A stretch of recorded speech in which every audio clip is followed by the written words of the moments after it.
जी नमस्कार, स्वागत है आप सभी का हमारे चैनल सी टेट अधिगम में।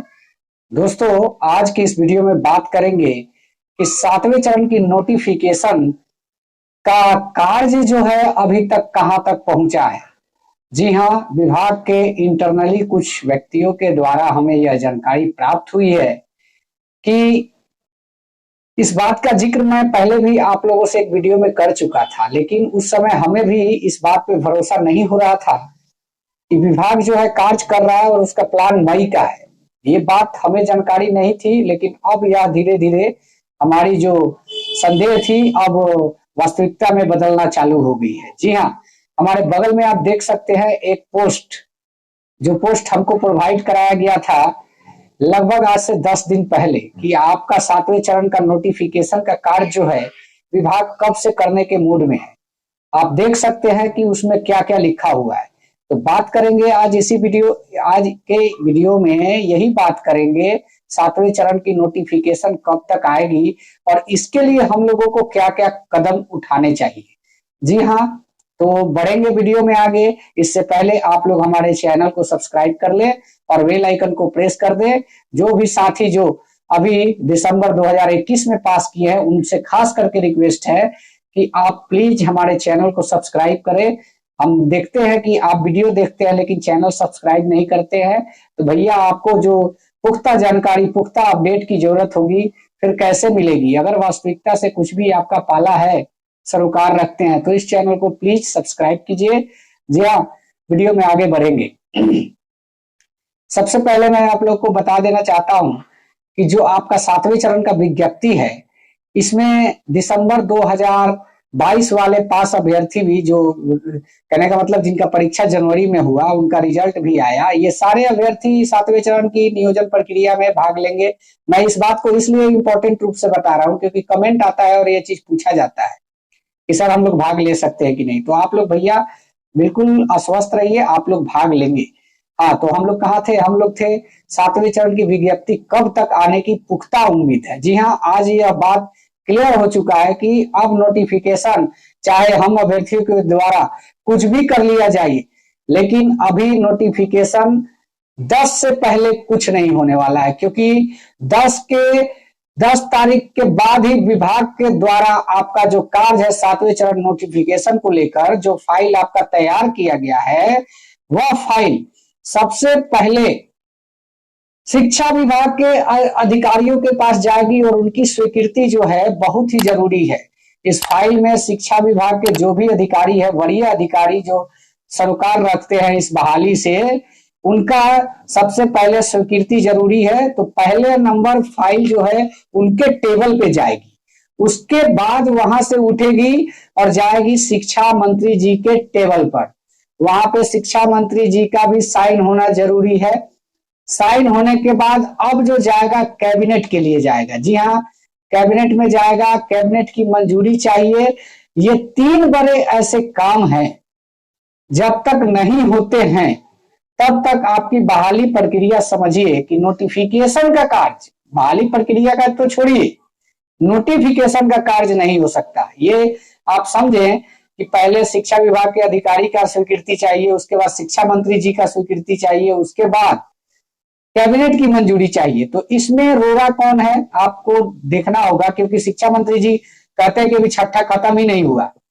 तो जहां तक हमें उम्मीद है शिक्षा मंत्री जी की स्वीकृति लेना एक मील का पत्थर साबित होने वाला है। इसलिए जरूरी सबसे पहले यही होगा कि शिक्षा मंत्री पे ही दबाव बनाया जाए, अदरवाइज कहीं भी कोई दबाव बनाने की जरूरत नहीं है। हमें पूरा यकीन है कि विभाग के पास जब यह काम चालू होगा, 10 मई के बाद यह काम चालू होने जा रहा है, तो अधिकारी क्योंकि इस फाइल को तैयार करेंगे, उनकी स्वीकृति तो झट से मिनटों में मिल जाएगी, लेकिन यह टेबल पे जाकर रुकेगी कहां? तो शिक्षा मंत्री जी के टेबल पे, जिसका कारण है कि छठा अभी खत्म नहीं हुआ।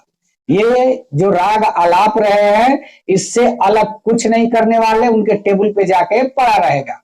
अब कितने महीने तक पड़ा रहेगा इसका इसका जो है कैलकुलेशन आप अभ्यर्थी बखूबी जानते हैं, क्योंकि शिक्षा मंत्री पे अगर आप सही ढंग से अपनी बातों का दबाव बनाते हैं या फिर रख पाते हैं किसी भी तरीके से, तो समझिए कि आपका नोटिफिकेशन जो है टाइम से आ जाएगा।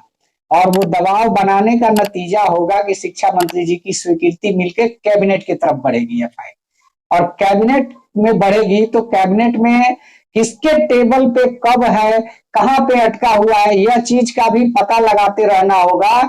और जहां के विधायक, जहां के मंत्री जिस भी विधानसभा क्षेत्र के होंगे वहां के अभ्यर्थियों को जाके विशेष आग्रह करना होगा कि सर अपनी स्वीकृति देकर फाइल को आगे बढ़ाइए क्योंकि हम लोग परेशान हैं। तो अब जो रणनीति कार्य करने का होना चाहिए इस ढंग से होना चाहिए कि आपका कार्य कहाँ गया और कहां पे जाके अटका हुआ है, यह चीज का पता लगाइएगा। जितना जल्दी उतना जल्दी आपका नोटिफिकेशन आएगा। अदरवाइज विभाग के नजरिए से अगर देखा जाए, शिक्षा विभाग और शिक्षा मंत्री जी के नजरिए से देखा जाए, तो आप सभी समझते हैं कि इन लोगों का फुल प्रूफ प्लानिंग है कि इस बहाली को लटका के इलेक्शन का एजेंडा बनाया जाए। तो दोस्तों सबसे पहला काम, जब फाइल तैयार हो जाता है, अब अगर कोई जाता है शिक्षा विभाग में, जैसे मई महीने में फ्राइडे को जब भी कोई जाता है तो यह पूछा जाए कि सर कार्य कितना आगे बढ़ा।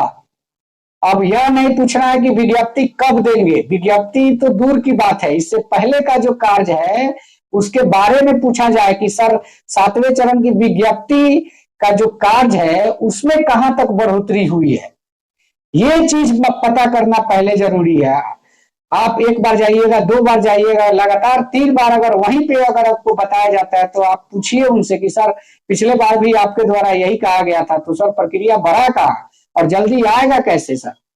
तो इसलिए जरूरी है कि अब जो आपके लिए जो वर्क हो रहा है उसमें कितना प्रगति हुआ, इस चीज का पता लगा के ही आप किसी भी प्रकार का ये नोटिफिकेशन, जो जल्दी की बात हो रही है, तो यहाँ पे प्रोटेस्ट, पहला प्राथमिकता प्रोटेस्ट, दूसरा प्राथमिकता ये कि आपके कार्य में बढ़ोतरी कितनी हुई है। 2 चीजों का एकदम आपको पुख्ता जानकारी और पुख्ता इस काम को करने के लिए सीरियस होना पड़ेगा, समर्पित हो जाना पड़ेगा, तब जाके आपके नोटिफिकेशन पे कुछ कार्य होने जा रहा है। अदरवाइज आप कुछ भी कर लीजिए, विभाग सुनने वाला नहीं है। तो मैं यही बताना चाहता हूं कि अब जो है, अब पहला दबाव जो है शिक्षा मंत्री जी पर ही बनाना होगा, क्योंकि इन पे अगर दबाव बनता है तभी जाके कोई बात सामने निकल पाएगी। क्योंकि जो भी वक्तव्य उनके द्वारा आया है उससे आप मिला सकते हैं कि छठा खत्म होने दीजिए। इसका मतलब यह है कि अगर उनके पास भी, उनके टेबल पर भी यह फाइल जाता है तो वो ले जाने वाले उस प्यून को भी ये कहेंगे कि काय के लिए लाया, अभी तो छठा चल ही रहा है, रखो उधर साइड में रख दो। तो क्या करेगा बेचारा प्यून, उस फाइल को उठा के साइड में रख देगा, मंत्री जी छठा खत्म होने का इंतजार करेंगे, उसके बाद ही कुछ करने वाले हैं। तो दोस्तों जरूरी ये नहीं कि हम लोग कोई भी सोशल एक्टिविटी करे, जरूरी ये है कि फिजिकल एक्टिविटी ज्यादा करनी चाहिए। तो दोस्तों आशा करता हूं कि आप लोग को यह वीडियो बखूबी पसंद आया होगा। जो बातें मैंने बताने का कोशिश किया है उसको आप लोग अच्छी तरह समझ गए होंगे। तो दोस्तों अगर वीडियो अगर आज का पसंद आया तो प्लीज चैनल को भी सब्सक्राइब कीजिए, लाइक कीजिए, कमेंट कीजिए। धन्यवाद। जय हिंद, वंदे मातरम।